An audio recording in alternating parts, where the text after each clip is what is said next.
各位街坊你好，老夫子琴晚留夜 cut 咗批靚嘢出嚟嘅，係可以一牙兩帶嘅，半生半水。今日就攞嚟啲街坊啦。分享之前呢，先感謝各位街坊對老夫子嘅支持同埋信任嘅。最近喺老夫子呢度買嘅手鐲呢，就已經陸陸續續咁發貨啦。你哋收到貨肯定會中意嘅呢隻。我哋一齊嚟睇下我手頭上呢手貨。碧波蕩漾結合嘅意境感，淺色部分白淨細膩，天青色嗰部分呢，就係清爽內斂嘅。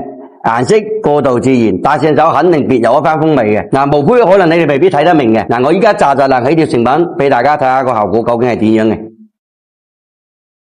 嘅。依家過緊最後一條紗噶啦。雖然係畫光嚟嘅咧，但係啲種水就已經係全部透晒出嚟嘅。啲本山水幾靚啊！近多兩下先，搞掂透光。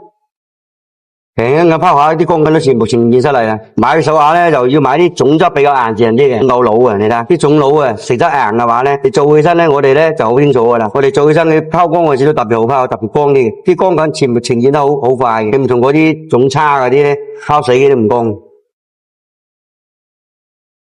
內圈光粉同埋外圈係一致，整多次先。呢貨起貨又係高嘅。搞掂！哇，你睇下條成品出咗嚟啦，幾靚你啊！肯定係講緊你啦，係嘛？成條手鐲咧係可以一牙兩帶嘅，肉質係比較細膩，啲面全部都化開晒，透手感又比較好，比較時尚百搭，無論係咩場合都會與眾不同嘅。依家帶你出去睇下自然光幾先夠真實。我哋一齊睇下自然光效果係點樣。哇，你睇下，一出嚟幾搶眼啊！